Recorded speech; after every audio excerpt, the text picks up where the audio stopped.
Everybody, welcome back to Post Credit Chat. My name is Mark, and this is Sam, and you're joining us for our Iron Man 2 review. We're reviewing every single MCU movie leading up to the events of Avengers Doomsday in December of 2026. We're so excited. This is the third installment into the MCU.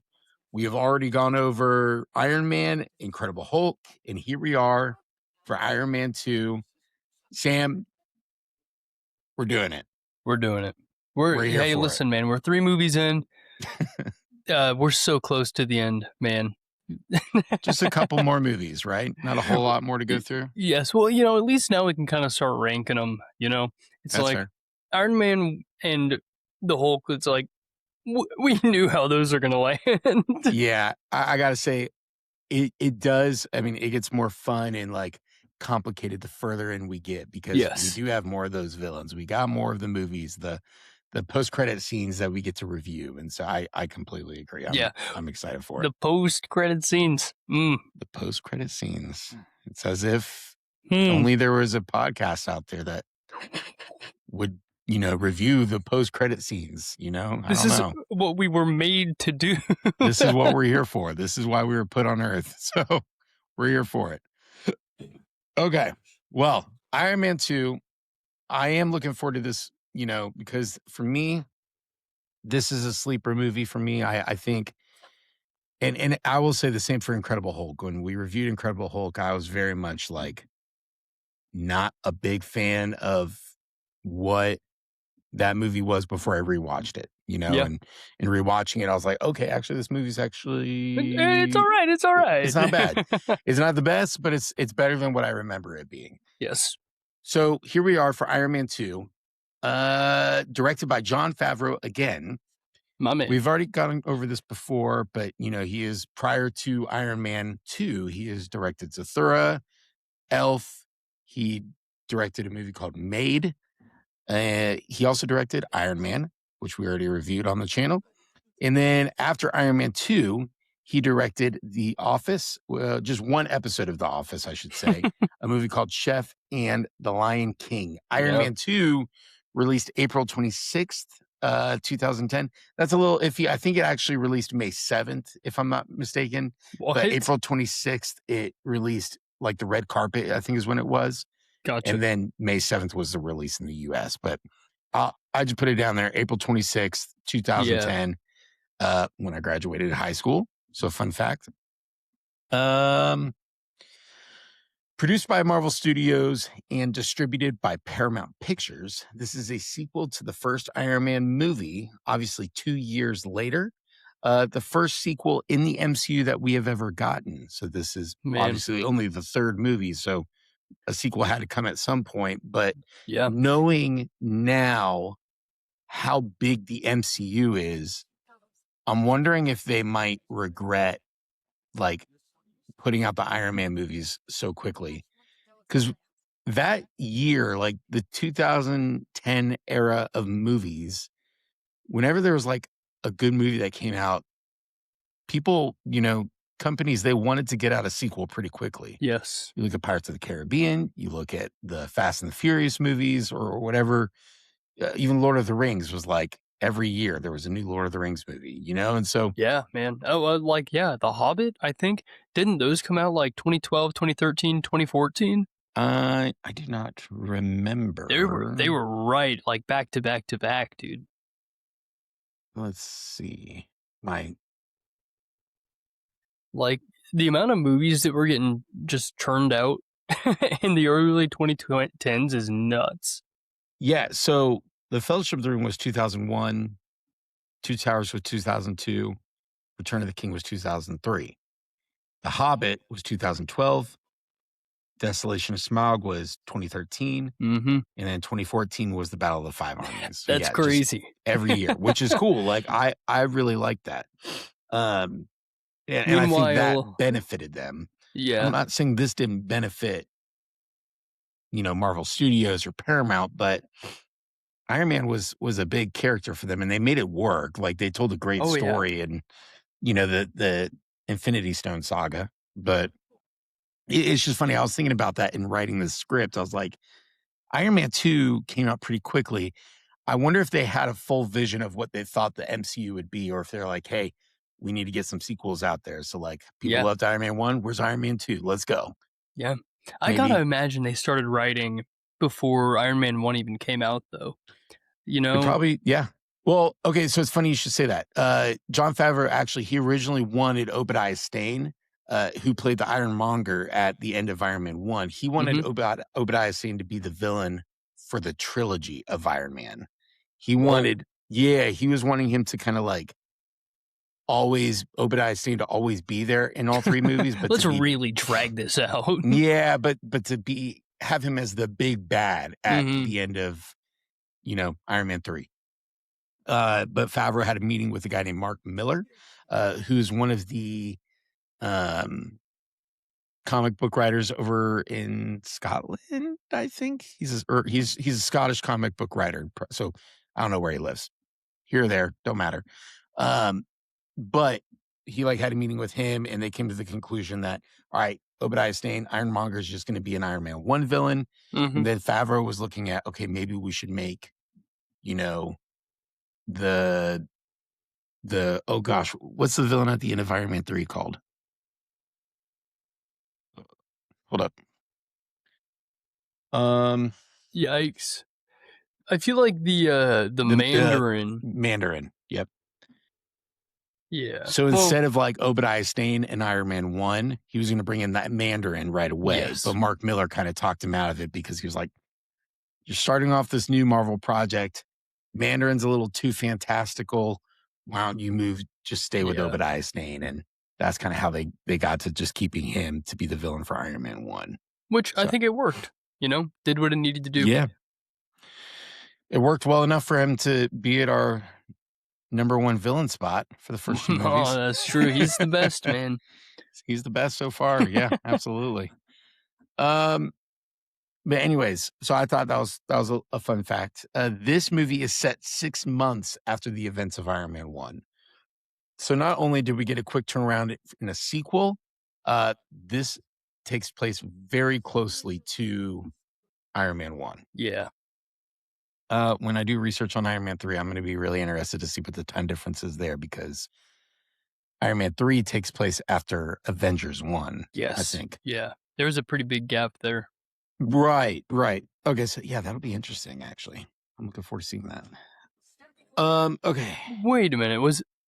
This might be a stupid question, but Iron Man 3 wasn't after Ultron, was it? No, before. Okay, okay. No, it was before. It was? Yes. Iron Man 3 was 2013. Yeah, you're right. And okay. Ultron was 2015. It's funny because when you think of the MCU as this, when you think of the MCU as a whole, really leading up to Endgame, you think of Tony Stark, Iron Man, being in it throughout the whole thing. Yes. And he kind of is, but he has only 3 movies. He appears in Homecoming, Avengers, Age of Ultron, Civil War. Yeah. Infinity War. I mean, he's all over the place, man. And Endgame. Yeah. Yeah, but he's not really anywhere else outside of that. So that I thought that was they kept bringing him back because you need Robert Downey Jr. You need RDJ. Oh yeah, people want him in this, and so they figured it out and they made it work. But anyways, this was confirmed later on. At the time of recording, this was not established as canon, nor did anyone think of this being a thing during recording. But there's a little boy in this movie who you see twice. One at the Stark Expo at the beginning of the movie, and then one near the end, who's wearing an Iron Man helmet. That is Peter Parker, Spider-Man. What? At the time of making this movie, that was not confirmed. That was not here or there. People weren't thinking about it. They didn't make that scene that was just supposed to be this cute little kid. However, the director of Homecoming is John Watts, he had a conversation, I think, with Foggy, Kevin Foggy, Mhm. and they came to the conclusion that, hey, or John Watts was like, hey, can we make this Spider-Man canon? And Foggy was like, okay, that lines up date wise. So yes, that is officially canon. Cool. That is Peter Parker Spider-Man. I thought that was a fun fact. Not saying I like love the idea of it, but Yeah. that's what it is officially. So That that's what it is. it is what it is. People can deal with it. The movie had a budget of $200 million, and then it grossed to $623.9 million. Very cool. And I would say that's considered a success. So, Yeah, I think so. Triple budget. absolutely. Okay. So, Sam, let's chat and talk. Why is this working? Iron Man 2, when you think like bird's eye view, looking back at it, what were your thoughts of Iron Man 2 before doing the rewatch? And then, like, how'd you feel about it coming into it? Dude, Or after the rewatch, sorry. wait, what? So, like, what was your, like, thoughts on Iron Man 2 before you rewatched Oh, I it? see. Yeah, yeah, yeah. And then what were your thoughts after you Yeah, rewatched it? yeah. I never really liked Iron Man 2, to be honest with you. I think that it just didn't really stick for me. It had some cool moments, and I think I caught it again kinda after I rewatched it. But, like, I think that movie has one of the best suit up scenes for Iron Man in the Yeah. entire series. Like, so freaking cool. Um, but I don't know. And even after rewatch, like, it's a cool movie and it has some nice scenes. But it just doesn't really stick for me, I don't think. Yeah. I think I'm with you. I wasn't a fan of it either. But the, the action scenes are what it got a lot of praise for. Yeah, and it did Mm, those very well. I agree. Yeah. What the suit up scene, it's funny you should mention that. When I was rewatching, I was like, it made me think of like the Transformers movies, and I'll tell you Yeah. why. This it's weird how my mind works with this, but they're like in the fight. They're like in the middle of this fight, right? And he's like, throw me the suitcase, throw me the suitcase, and like Whiplash is like about to kill them. You Yeah, know, dude. you wouldn't really think it because it's like a Disney movie at the end of the day, or not a Disney movie, but it's more of like lighthearted, not Yeah. Disney movie yet. It's more lighthearted Marvel action movie, but like this guy's trying to kill him. Like he does not care about him. He doesn't love him. Like there's nothing for it. Mhm. So he's like, throw me the suit. And then he like gets it and he starts to put it on. And it's just like being applied to his body like one limb at a time, slowly for the aesthetic of like the viewers. Like, Yes. oh, that's so cool. Yeah. But I'm like, in the meantime, like, what is Whiplash doing? He's Yeah. just It's like just looking at him. Like, whoa, that's cool. he's like, I want to attack him, but I need to wait till his like Iron Man suit is on. Like, Yes. I'd be like whipping at him before that thing got put on. And I say Transformers because there's like this scene where Sam Witwicky, I'm surprised I remember that name. I think that's the main character's name, played by Yup. Shia LaBeouf in Transformers. Optimus Prime like comes out to save him in this one part, but like he's coming in as the vehicle, and then he starts to slowly transform as Optimus. Yeah. But it's Absolutely. so slow how it happens, and it's like the villain could easily just like shoot Yes. Sam and be good. Yeah. No, exactly. It's like I don't know. Those movies always have like these scenes where it's like, oh, that was cool as hell. But when you really think about it, it's like, why did you waste that much time? I agree with you. Well, and I say that like I know I'm being a little picky about it, but I think for me it's just kind of how it works for my mind is like when I see stuff like that, I'm like, man, I wish it would have been more quick, and Yeah. that I almost would have appreciated that more. Small But I complaint. mean, I'm with you. But then that's how we get to the nanotech stuff now. It's like, there's absolutely nothing to that for me, you know? I think a lot of people think nanotech, or at least nanotech is probably just lazy. Yes, It's like exactly. Stark came up with nanotech. Now everyone's got nanotech, right? And so Yeah. it's almost like everyone's helmet is nanotech now. Yeah. The iron spider suit, the um oh gosh, what is it? Chris Pratt's character, although I don't know that that's nanotech. That's something else, I think. Or maybe not Or nanotech, maybe but everyone just has this, like, they push a button, their helmet just yeah. appears on their head, you know? Uh, and sorry, I don't know if you said how did you feel about Iron Man 2 coming out of it? Pretty much the same. Oh, Yeah. okay. You don't think this was by any means for you. Well, I guess I'll leave it there. I'm excited to see where it ranks for you. Yeah, yeah. I am intrigued to see that. Um, I thought this movie was very weird in the sense of, like, the the timing of each thing happening in the movie, almost Mhm. like he's at this, like, race event, and then he just becomes this race car driver, and then after that, uh, Rhodes, Colonel Rhodes, Rhodey, he just comes to, like, the party at Stark's house, and he's like, you know, he's, like, off the hinges. He's, you know, out of control, and he's out of control just because he's, like, dressed up as Iron Man, shooting bottles, and it's like, at the end of the day, he's not, like, fighting people, like, yeah, I guess little glass shards isn't, like, a good feeling for it to be falling on people's heads, but, like, he thought it was so bad that he went downstairs to dress up as the War Machine to come upstairs and to face Iron Man, and he's Yeah. never worn the suit, anything, and I was like, just there probably should have been a little bit more Yeah, I lead up agree to with this. you. It's like they could have done that better. I don't know.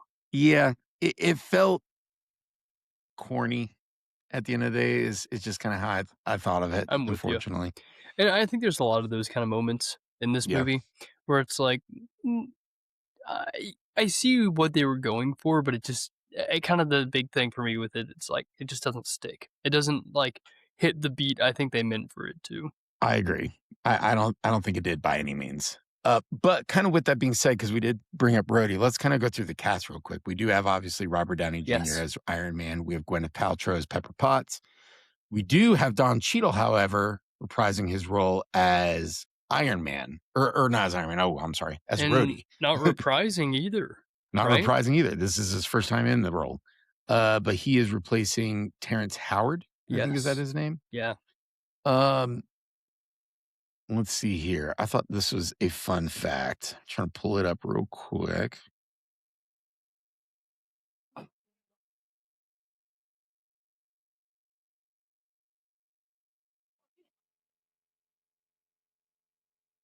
Because when they brought in Don Cheadle at the beginning, let's see here.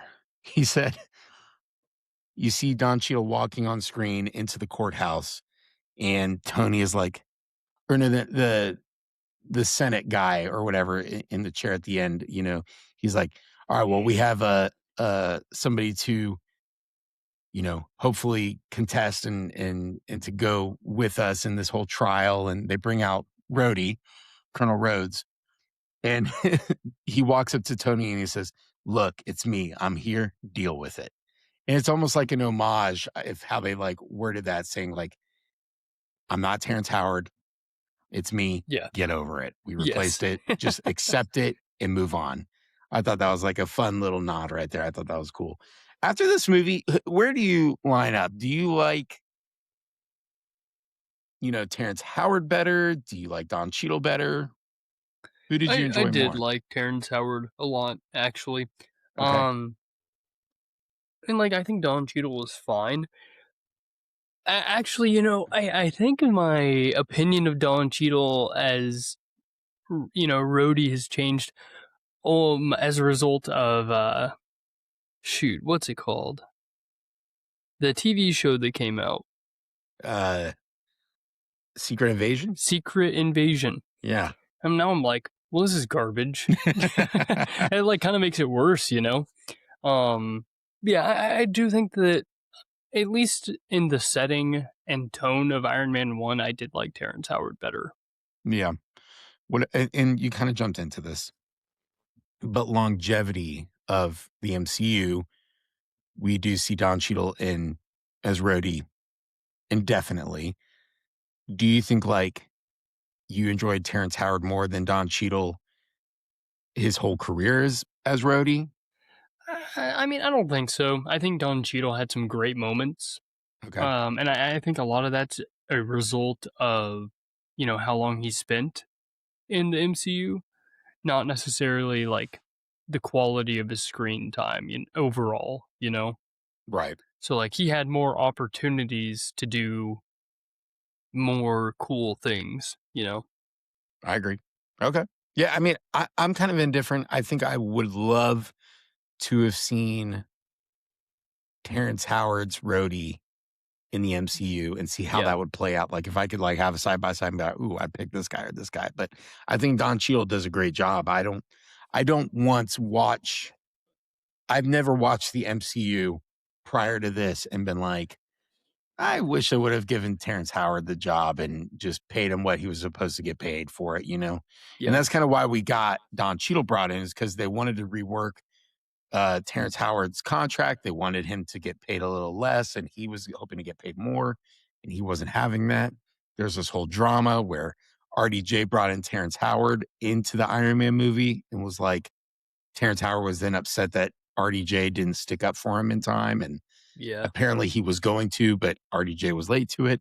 I don't really know how that whole thing broke down at the end of the day, but they brought in Don Cheadle, and that's where we're at now. And I'm Yep. sure Terrence Howard is probably kicking himself in the face every day. Like, should Absolutely. have just stuck with, should have just stuck with it, taken what they would have paid me. So who knows?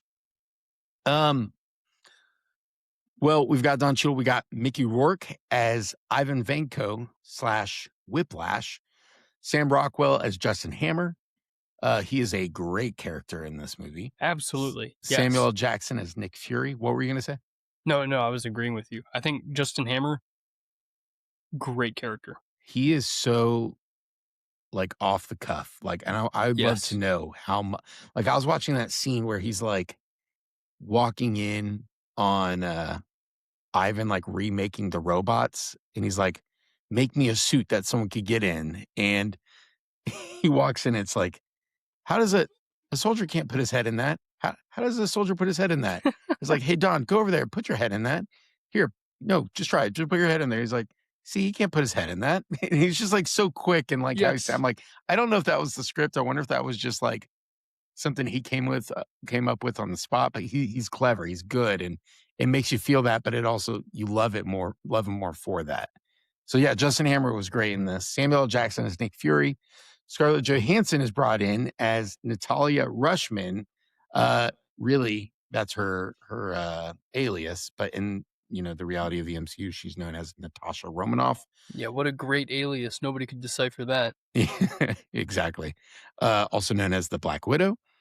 Paul Bettany is reprising his role as Jarvis, just the voice, and then Jon Favreau as Happy, and Clark Gregg as Agent Coulson. Obviously, there are more actors and actresses in this movie, but just trying to talk about the ones that we see later on in the MCU. So we see kind of a lot of good people reprising their roles, but also it's very obvious that Marvel Studios is like, hey, we're gonna move this story forward. We're gonna bring in some more characters. We're trying to build a web of movies here. No pun intended, but yes. Um, how did you like? I guess we're going to talk about it in a little bit. How did you like the villain? Ooh. He's kind of a stinker for me, man. I didn't like him at all. Okay, I why? he just was very like flat to me in a lot of ways. I kind of give him the same critique almost as we had for Abomination. Just the character really wasn't there, if that Yeah, makes sense. Um, you know, I think he was cool. He like conceptually, like as a like for fighting purposes and like action purposes, but I don't know. I don't think he did anything for me as a character.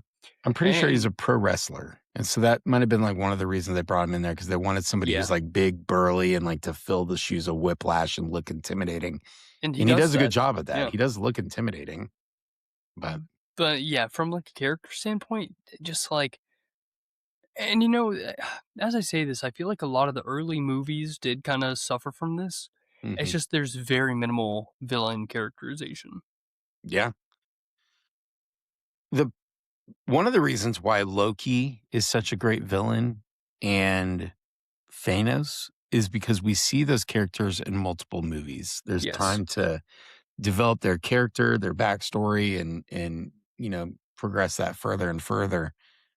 But with like most of these, and I think you hit the nail on the head. Like for most of these MCU movies, it's just let's bring in a villain, Gore the God Butcher in Oh, Thor: Love shut and up. Thunder, Yeah. and then we're gonna kill him off at the end.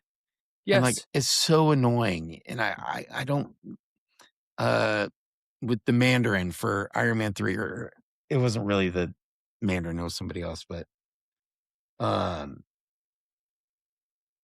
Avengers Age of Ultron. Bring in Ultron and then we kill him off, you Yes. know? I know, man. It's like you are kind of doing a disservice to the source material by doing that as well. Because, like, these comic lines that ran for usually a pretty long time, they weren't just like villain of the week kind of deal. And that's how Right. these movies treat them.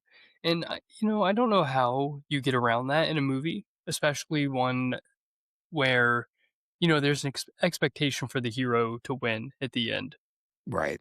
But it does kinda stink because, like you said, Gore the God Butcher, that guy could have been a franchise of his own.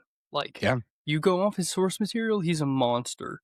And they're That should have been like, a really cool character. "It should have been," and they just didn't do anything with him, and I don't really know much about Whiplash outside of this movie, but I'm sure that they could have done a little bit more, you know? Yeah. I don't know. I mean, Whiplash is kind of like one of those villains. I'm agreeing with you. Yes, they could have done more, but they had like all the right tools in front of them. They took Iron Man, a hero who's at the time was easily one of the more least popular heroes, right? When you think of Marvel superheroes at that time, you would think of X-Men, the Fantastic Four, Spider-Man, but MCU really came along and like gave us Iron Man, and we had a love and appreciation for Iron Man, kind of like what James Gunn did for the Guardians of the Galaxy. No one really knew who Rocket Raccoon was or Yeah. um, Groot, right? And now there's some of the most popular when there's a Marvel Rivals game. You're going to have those characters to play as. So Yes. whereas before you probably wouldn't have seen those characters, now you do. But yeah, I wish they could have done more with this villain. He left it very, left me wanting more. I would say it was very dry, and it was almost like, hey, we have a villain here just to because we need this movie to have something working against Tony Stark. Yeah. And we Exactly. need a plot point for the arc reactor in his chest, why it's killing him, and he needs so it really was kinda like a space to fill that wasn't amazing by any means, so, Yeah. I'm with you. um, what about have you seen the Batman animated series or Batman the Uh, Animated Series? yeah, yeah, yeah, I think so. 'Cause I grew up watching that, and something I love about those movies is one could argue it's a kid's show, but, like, people like me who grew up with it were like, "No, it ain't a kid's show." Like, I watched it as a kid, but, like, I can still watch it today and be good. Yeah. But, like, something they did really good is, you how many times did the Batman fight the Joker or Two-Face or Riddler, Catwoman, or or whoever just, like, in those movies? He fought them so often and so much, and part of the reason why that's cool is because you got to know those characters so well, and there was that backstory, and just another reason why, hey, like, these are MCU movies. You can't do a whole lot because these are big picture productions, like, they cost millions and millions of dollars to make. Totally understand that, get that, so you're not gonna, like, put out, Iron Man 1, 2, and 3 in the first 3 years and only have 1 villain like they were thinking about doing for, Obadiah Stane, but we just gotta figure out how to get out of that mode. I mean, even with recent movies, when you look at the Batman, right? I know we don't have the Batman Part 2, but we had the Riddler, and now the Riddler's not dead, but he's in jail, so are we gonna see him in the Batman Part 2? Are we gonna Mhm. continue that character story? someone who did this really well is Christopher Nolan. He gave us Ra's al Ghul in Batman Begins, and where, yes, he did die, his name was brought back up in The Dark Knight Rises, and his daughter Talia, like, keeping his name in the oh gosh, the shadows or whatever they're called, like, alive. And so, Yeah. anyways, villains we need to figure out in movies. There's some that do really well, and there's some like this where it's like, I feel like I'm getting fast food here when I Yes. really want to go to this restaurant where the chef just has a different menu item every time I go.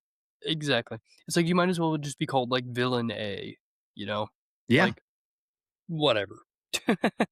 it's true. Do they call him Whiplash at all in this movie? I don't think they did. I can't remember. It might have been, I don't remember, but it might have been one of those where it's like a self-declared name or something like that, you know? Right. Well, I don't think they said Black Widow once in this movie Oh, for really? Natasha Romanoff. Yeah. I don't think so. I could be wrong. Huh. Um, they did say War Machine though. Oh, yeah. They They did. did say War Machine. Okay, so when we're looking at like how this movie progresses the story of the MCU, uh, maybe not progresses the story, but like,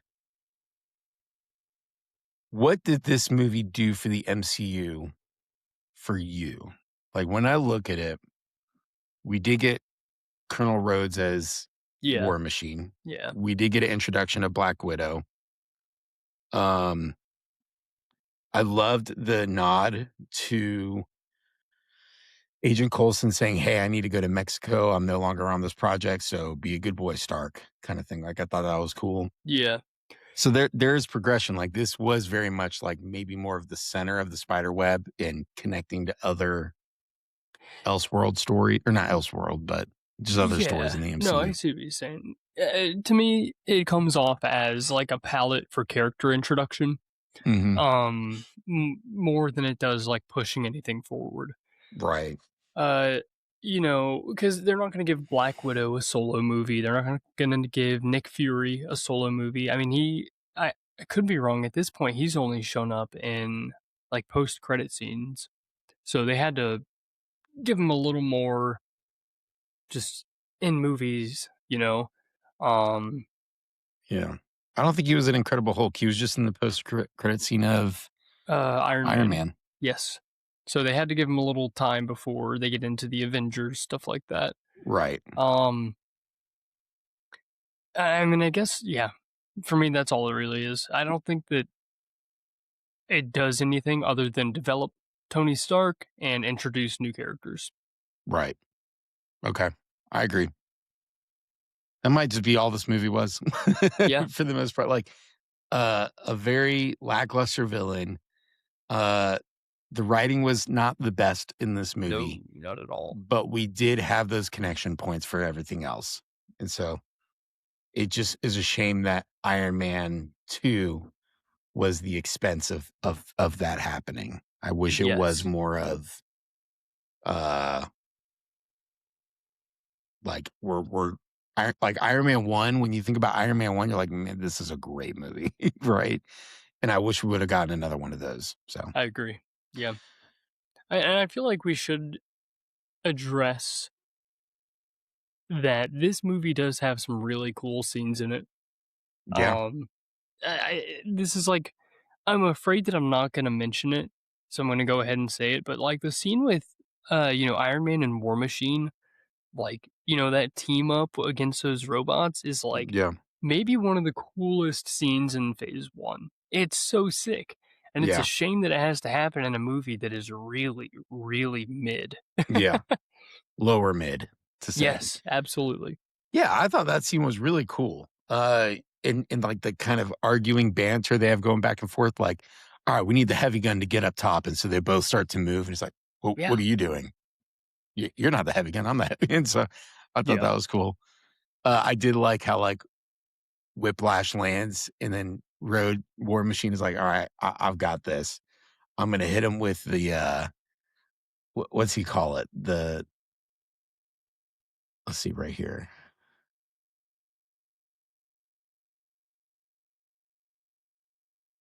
I've got it right here.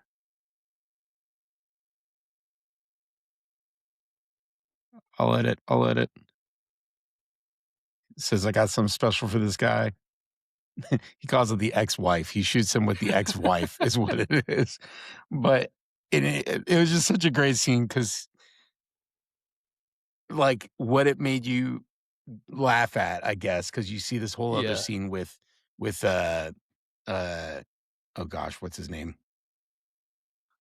Sam Rockwell, Justin Hammer. You see this whole other scene with Justin Hammer, like selling like, hey, you give me the iron suit, I'm gonna give you all these weapons. And then like finally War Machine's like, all right, I'm gonna hit him with the ex-wife, something we got, and it just like was not a good weapon by any means. Sorry. Not probably took too long to look that up, but still, I just thought that was a fun little reaction to that. But I agree with you. That whole fight sequence was It's so cool. pretty cool. And then also the Stark Expos. I want to go to a Stark Expo. I thought those were Yeah. like that's like the Disney of the MCU. Like, how cool would it be if Disneyland or Disney World with their Marvel lands that they have or whatever, if they did like, hey, we're doing a Stark Expo the first day of every month, that night we're going to do a Stark Expo kind of thing. Like, that'd be so fun. I That'd feel be like pretty sick. it Yeah. would be cool. Anyways, let's jump into some ranking real quick, Sam. I want to we're still kind of in a place where we don't have to spend too much time on this, but nonetheless, we do want to get some ranking. We've got 3 ranks that we're currently doing and we'll only do. We got a movie rank, we got a villain rank, and then we got a post-credit scene rank. So right now at first place for the movie rank, we have Iron Man 1 and then The Incredible Hulk. Yeah. Where does Iron Man 2 fit in all of this for you? Dude, I think we're going to land in the same place. really, I don't think we are. Okay. I'm Let's see. putting it at 3. That's where I was going to put Okay, cool, good. it. It's close. It's close, but it goes under for sure. I'm with you, man. I think this movie, like after sitting through the Hulk, the Incredible Hulk, I was like, man, I like this way more than I liked Iron Man 2, to be Yes. honest. There are things that I really do enjoy of Iron Man 2, and it's Mhm. more of it feels like more of an MCU movie than The Incredible Hulk did. Agreed. The Incredible Hulk just felt like its own project, but rewatching it, you get the sense that, hey, this is actually bigger than just The Incredible Hulk, but I still enjoyed it more than Iron Man 2. So, Yes, I'm with you. um, Whiplash. For our villain rank, we currently have Obadiah Stane as the Ironmonger in first place, Yeah, and then the Abomination as second place. So Whiplash, dude, I think we're that guy, like, Abomination sucked. Whiplash was horrible. I think Whiplash is third place. Yes. Okay. The post-credit scene. So in this scene, we see earlier in the movie, Agent Coulson says to Tony, he's like, hey, I'm no longer on this project. I'm being called to Mexico. I need to go take care of that. And so he goes there, and then there is a crater in the ground, and it's Thor's hammer at the center. Yeah. Really cool. I'm going to be honest with you. This was probably it was definitely better than like The Incredible Hulk. Again, The Incredible Hulk didn't really have a post-credit scene, so I agree. I my but is it better than Iron Man 1's Avengers Initiative thing by Nick Fury? yeah, here's the thing. I think if I was watching this movie for the first time without watching the rest of the MCU, oh, that was a cool post-credit scene. I wonder what that's gonna lead to. You're saying not Now having any knowledge of Marvel characters right, or anything? nothing of the future. I was like, "Oh, that was cool." Anyways, but now I'm like, "That's a cool post-credit scene." Like, It is a cool post-credit scene. I love that one. I want to put it at 1. I'd be okay if you didn't agree with me, though. I think I'm like right there. I'm tempted to like this Iron Man 1 post-credit scene feels very like 90s. It's just like Nick Fury shows up in Yeah. this all black leather and he's like, I want to talk to you about the Avengers And Initiative. it's cool. It's a great scene. Yep. It is And cool. it starts everything. But That Thor hammer is like, okay, now not only are the post-credit scenes like in Iron Man 1, he's like, I want to talk to you about the Avengers Initiative. I don't think I really realized at the time, like, oh, we're gonna get an Avengers movie. I just thought it was more like, oh, they're just making a little nod to like yeah. the Avengers.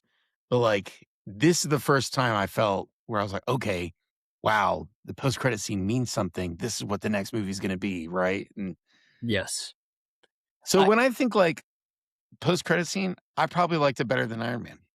I agree. Okay. Sweet. I'm excited we agree on that one because, dude, that it was so freaking cool. Like I It love was. that. What is happening right now? There we go. Yeah, Bro, man. just stop typing. I know, dude. I hate this keyboard. What is going on right now? There we go. Okay. I'm going to get a new keyboard. We have ranked. So the movie ranks are this: Iron Man 1 in first place. Second place is The Incredible Hulk. Third place is Iron Man 2. Our villain rank is Obadiah Stane / Ironmonger. First place. Second place is The Abomination. Third place is Whiplash. Post-credit scene is going to be Iron Man 2, Iron Man 1, and then The Incredible Hulk. Not mad about this at all. I like I'm totally okay with it. Again, the next movie we have is Thor on the list. And so and I don't know what the post-credit scene for that movie is. So that will be interesting, actually.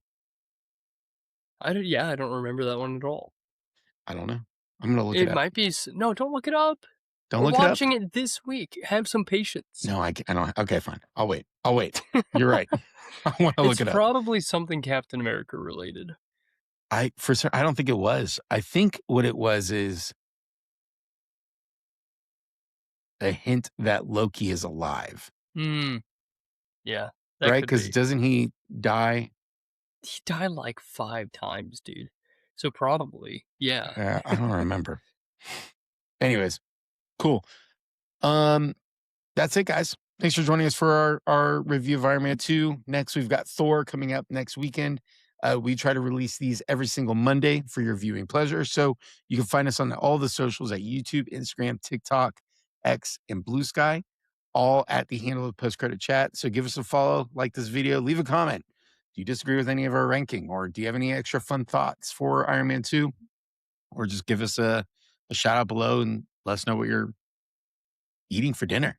I don't know. Yeah. Give us tell us something fun. What book are you reading? Or what's the last magazine you bought? I don't know. Like, who buys magazines anymore, you know? Actually, I do, to be honest. I'm a Game Informer. I get them every month. I don't know. What Food Network show are you watching? Let us know. Comment below. We're excited to see you guys here joining us for all these views. It's exciting. Thank you. Have a great day. Take care. Goodbye.